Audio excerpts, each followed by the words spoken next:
नमस्कार जी सभी को। तो आज के इस वीडियो में हम जानेंगे मानव धर्म में जैसा शब्द वैसा ही परिणाम क्यों मिलता है। आज की इस वीडियो में हम इसी के ऊपर चर्चा करेंगे। मानव धर्म में बाबा ने बहुत ही सुंदर शिकवन दी है। ये शिकवन जिस सेवक ने धारण कर ली वो कभी दुखी नहीं होगा और ना ही गरीब रहेगा। लेकिन एक बात ध्यान में रखें, मानव की परीक्षा भगवान जरूर लेते हैं और हमें अपनी परीक्षा में खरा उतरना है, क्योंकि सत्य से इंसान परेशान जरूर है लेकिन पराजित कभी नहीं। इस मार्ग में आने वाला सेवक कभी दुखी नहीं रह सकता। अगर दुखी रहेगा तो वो अपने कर्मों से रहेगा। ये बाबा के शब्द है, क्योंकि बाबा ने इस मार्ग में इतनी बड़ी जागरूक शक्ति विराजमान की है कि वो बड़े से बड़े दुख और बड़ी से बड़ी लाइलाज बीमारी को ठीक कर सकती है। उसके लिए बाबा के द्वारा दिए गए तत्व शब्द नियम का पालन करना पड़ता है। और अगर किसी सेवक के परिवार में दुख दूर नहीं हो रहे हैं तो वह सेवक परिवार अपने कर्मों से चूक रहा है, अपने कर्म से गलती कर रहा है। सेवक गलतियां करके भी मार्गदर्शक से छुपाते हैं, जिसके कारण परिवार में दुख निर्माण होते हैं। लेकिन सेवकों को समझना चाहिए, वे अपनी गलती इंसान से छुपा सकते हैं लेकिन भगवान से नहीं, क्योंकि वो विधि के विधाता है, सृष्टि के रचयिता है। वही सर्वे सर्वम एक परमेश्वर है। हम उन्हें धोखा नहीं दे सकते। हमारे हर अच्छे बुरे कार्य पर भगवान की नज़र है, इसलिए हमें भगवान के पसंदीदा कार्य करने चाहिए, जिससे भगवान हमारे सभी दुख दूर कर सके, हमारे जीवन का उद्धार कर सके। सत्य मर्यादा प्रेम का पालन सभी सेवक सेविकाओं को करना चाहिए, क्योंकि हम इस मार्ग में आने से पहले हम कितने परेशान थे, कितने दुखी थे, हमें खुद नहीं मालूम है। हमारे परिवार में बहुत ज़्यादा दुख था। कोई भूत बाधा से ग्रसित था, तो कोई बुरे व्यसन से, तो कोई संतान न होने से दुखी था, तो कोई बीमारी के कारण दुखी था। अपने दुखों से परेशान होकर सुख समाधानी पाने के लिए सेवकों में जो भी उपाय उपचार की संभावना थी वो सब करके देख लिया। इसके लिए अधिक पैसे भी खर्च हुए, फिर भी कहीं से कोई सहारा नहीं मिल रहा था। दुख दूर नहीं हो रहे थे। हम हर तरह से बर्बाद हो चुके थे और हमें मार्ग के सेवक से जानकारी मिलने पर अपने क्षेत्र के मार्गदर्शक से मिलकर इस मानव धर्म परमात्मा एक मार्ग की जानकारी एवं उनके निर्देशानुसार बाबा के शिकवन का पालन कर एक चित्त एक लक्ष्य से एक भगवान का कार्य किए और कुछ ही दिनों में ही हमारे सारे दुख दूर होकर हमें सुख समाधानी मिली।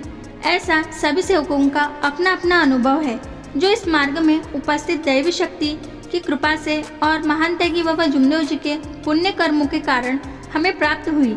ऐसी सुख समाधानी प्राप्त करने के लिए इस मानव धर्म परमात्मा एक मार्ग में किसी प्रकार की धनराशि खर्च करनी नहीं पड़ी, ना ही किसी को कोई गुरु दक्षिणा या भेंट देने की जरूरत पड़ी।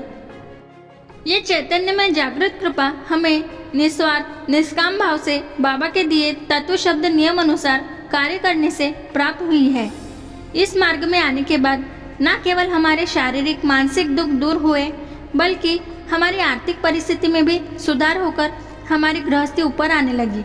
इतना ही नहीं, बाबा के शिकवन अनुसार हमारे आचरण देखकर हमें समाज में मान सम्मान भी प्राप्त हुआ। ऐसे कई अनुभव हमारे परिवार में, हमारे जीवन में प्राप्त हुए। इस मार्ग से हमें बहुत सारे अनुभव मिलते हैं। हमारा परिवार बाबा की कृपा से निडर और स्वावलंबी बना है। इस मार्ग में सबसे महत्वपूर्ण सीख यह है कि हमें मानवता की सेवा करने का सुअवसर मिलता है। सत्य असत्य, ईमानदारी बेईमानी तथा धर्म अधर्म क्या है, ये सीखने को मिलता है।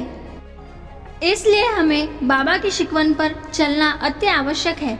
बाबा के जो दिए 4 तत्व 3 शब्द 5 नियम है, उसके बताए आधार पर जीवन में चलना चाहिए। बाबा ने इस मानव धर्म में कर्म को अधिक महत्व दिया है और कर्म को महत्व देने के साथ साथ शब्दों को भी महत्व दिया है। हम जैसा शब्द बोलेंगे वैसा ही हमें परिणाम मिलेगा। इसलिए बाबा ने शब्दों को सोच समझकर बोलने को कहा है। हम अगर किसी दूसरे के प्रति गलत शब्द रखेंगे तो हमें उसका परिणाम भी गलत ही मिलेगा। अपने शब्दों को किसी के साथ भी, चाहे वो छोटे हो या बड़े, सभी से प्रेम पूर्वक बात करनी चाहिए। अगर हमारे बोलने से किसी को तकलीफ होती है या बुरा लगता है या फिर दूसरा व्यक्ति हमारे शब्दों को सुनकर क्रोधित होता है, तो आपको अपने शब्दों में सुधार करने की आवश्यकता है। कहते हैं सच हमेशा कड़वा होता है, यह सत्य है, लेकिन अपनी तरफ से पूरा प्रयास करना चाहिए कि हमारी वजह से या हमारे शब्दों से किसी दूसरे को दुख या तकलीफ ना पहुँचे, क्योंकि हमारी वजह से किसी दूसरे को तकलीफ होगी तो भगवान को भी तकलीफ होगी, क्योंकि हर प्राणी में भगवान का वास है। तो हमें मानव को महत्व देना चाहिए और सभी के साथ प्रेम पूर्वक व्यवहार करना चाहिए। अपने जीवन में आगे बढ़ना चाहिए, तभी हमारे आने वाला भविष्य उज्जवल बनेगा और हम बाबा के शिकवन अनुसार सत्य ईमानदारी से मानव धर्म का रास्ता अपनाकर अपना और अपने परिवार का भविष्य उज्जवल बनाएंगे। तो हम सभी सेवक सेविकाओं को अपने शब्दों को विशेष ध्यान रखते हुए किसी दूसरे को बोलना चाहिए, क्योंकि इस मार्ग में जो जैसा बोलता है उसे उसका परिणाम वैसा ही मिलता है। हम किसी व्यक्ति के लिए गलत विचार रखते हैं तो हो सकता है उनके लिए भी बुरा हो और हमारे लिए भी बुरा हो। इसलिए अपने शब्दों को और अपने विचारों को काबू में रखना चाहिए और किसी के साथ सोच समझकर बोलना चाहिए, वो बच्चे ही क्यों ना हो, क्योंकि हमारा शब्द सुधरेगा तो हमारी आदत और हमारे व्यवहार सुधरेंगे और हम सत्य की राह पर चल पाएंगे और हमारे आने वाले भविष्य को उज्जवल बना पाएंगे।